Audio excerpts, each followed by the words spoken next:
Convención Constitucional. Ya se ha determinado por parte de la Convención cuál será el artículo número 1 de la propuesta y además esta semana los convencionales votarán sobre las normas transitorias. Bueno, en este contexto, el gobierno también presentó su campaña informativa, lo que ha generado todo tipo de reacciones.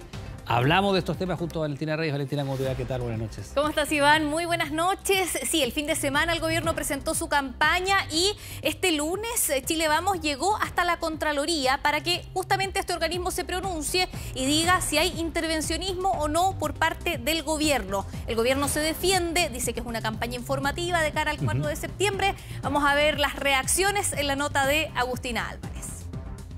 ¿Sabes por qué este año serás un personaje de la historia de Chile? Creemos que el contenido y el tono del video pueda tener una intencionalidad política. La Constitución de 1980, que nos rige hasta hoy, fue escrita por 9 personas, designadas por una junta militar. Este proceso es demasiado importante para que quede con una mancha de intervencionismo electoral. Primer video de la campaña informativa del gobierno lanzada este sábado de cara al plebiscito del 4 de septiembre, que no solo generó molestia en la oposición, también acciones. Porque hasta la Contraloría llegaron por separado los partidos de Chile Vamos y Republicanos, acusando un eventual intervencionismo del gobierno por la opción apruebo en la pieza audiovisual. El proyecto de nueva Constitución de 2022 fue escrito por 154 personas. El recuento histórico presentado por el gobierno carece de objetividad y justicia, aseguraron en la oposición. Según su parecer, se omitieron 40 años de historia, varias reformas y diversos protagonistas como el expresidente Ricardo Lagos, que estampó su firma en el texto en el año 2005. No jueguen con la inteligencia de los chilenos, asumiendo que no se van a dar cuenta que detrás de ese video hay claramente una postura por el simple hecho de que no nombran la palabra apruebo. Que se haga un contexto histórico me parece que es muy razonable y es lo que uno esperaría del gobierno, responsabilidad con la educación cívica y con la participación de la ciudadanía. Obviamente, cuando hay que fiscalizar el mal uso de los recursos públicos y el intervencionismo electoral, vamos a ser implacables. Es lo suficientemente pedagógica, didáctica y, a mi entender, ecuánime en términos de la información que le proporciona a la ciudadanía. Probablemente fue una decisión imprudente porque si efectivamente se genera con posterioridad un revuelo o una duda por muchos sectores políticos o sociales, ¿verdad? Eso efectivamente genera un debate que es innecesario. El gobierno defendió la campaña y si el presidente Boric ya había manifestado que no le extraña la actitud de la oposición, este lunes fue la ministra vocera de gobierno que lo reiteró.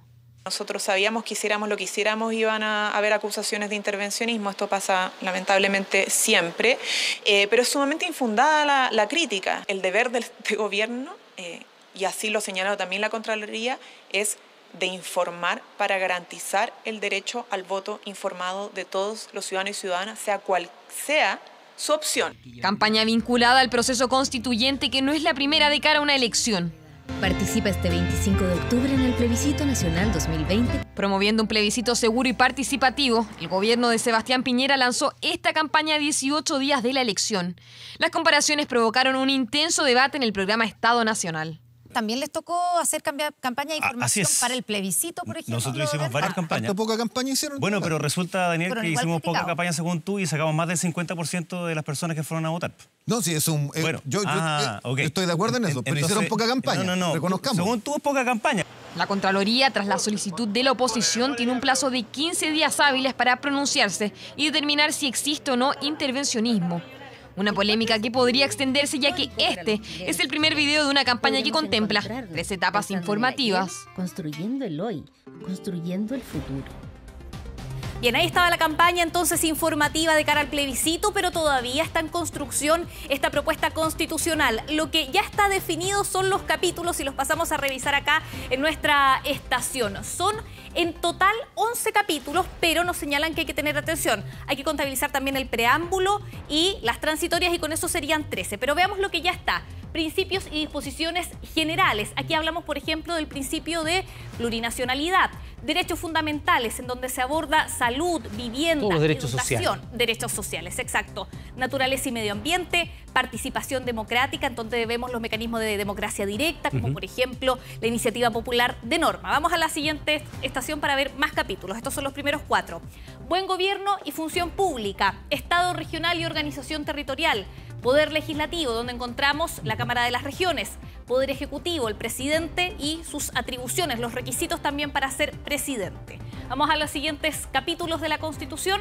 Sistemas de justicia, órganos autónomos constitucionales, como por ejemplo el Banco Central, la Contraloría, y reforma y reemplazo de la Constitución. Sobre lo cual ha habido bastante discusión a propósito de aquello. Justamente. Y revisemos el artículo 1, Iván. Ya están más o menos ordenados los 499 Después del preámbulo nos encontraríamos con este artículo. Exacto. Artículo 1 que dice: Chile es un Estado social y democrático de derecho, es plurinacional, intercultural y ecológico. Se aprobó el día 11 de abril y lo que se señala es que este artículo cambia el paradigma de la Constitución en cuanto a la actual y la que se propone, porque acá el Estado garantizaría a las personas los derechos sociales de los que hablamos: salud, vivienda, educación. Ese es el artículo 1 para que ya tengan una idea de lo que viene. No está sintetizado, está textual. Este está textual. Perfecto. El artículo 1. Hay que hacer un ordenamiento todavía, falta, pero ya toma forma un borrador 2 que la Comisión de Armonización está elaborando. Y vamos a la tercera estación para hablar de una fecha clave que es el día jueves 2 de junio. Tendremos nuevamente un pleno de normas transitorias. Estas son las normas que lo hemos señalado, son las que van a definir cómo se pasaría de la actual Constitución a la nueva Constitución de ganar el apruebo en el plebiscito de salida. El jueves, el primer pleno. Hace unas 2 semanas no se reúne el pleno de la Convención, así que ahí vamos a estar atentos.